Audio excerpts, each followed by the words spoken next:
വൈകുന്നേരം ആയതുകൊണ്ട് നല്ല ട്രാഫിക് കാണും. പെട്ടെന്ന് ഇറങ്ങണം. അത്യാവശ്യത്തിനുള്ള ഡ്രസ്സ് മാത്രം പാക്ക് ചെയ്തെടുത്താൽ മതി.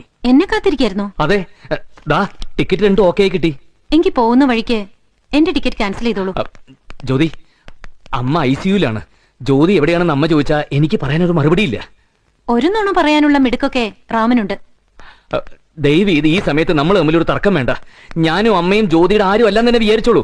അങ്ങനെ വിചാരിക്കുന്നത് കൊണ്ട് തന്നെയാ ഞാൻ വരുന്നില്ലെന്ന് പറഞ്ഞത്.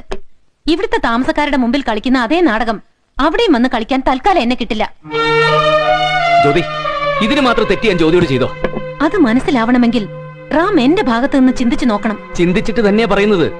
ഒരേ ഒരു തെറ്റേ ഞാൻ ജ്യോതിയോട് ചെയ്തിട്ടുള്ളൂ. ജ്യോതിയുടെ അനുവാദമില്ലാതെ ജ്യോതി ഞാൻ സ്നേഹിച്ചു പോയി. ഈ ദിവസങ്ങൾ കൊണ്ട് അതിനുള്ള ശിക്ഷയും ജ്യോതി എനിക്ക് തന്നില്ലേ? ആളുകളെ മനസ്സിലാക്കുന്നതിൽ എന്റെ കണക്കൂട്ടലുകളാണ് തെറ്റിയത്. എന്നോട് സൗഹൃദം കാണിച്ചപ്പോ അതിനപ്പുറം ഒന്നുമില്ലെന്ന് ഞാൻ കരുതി.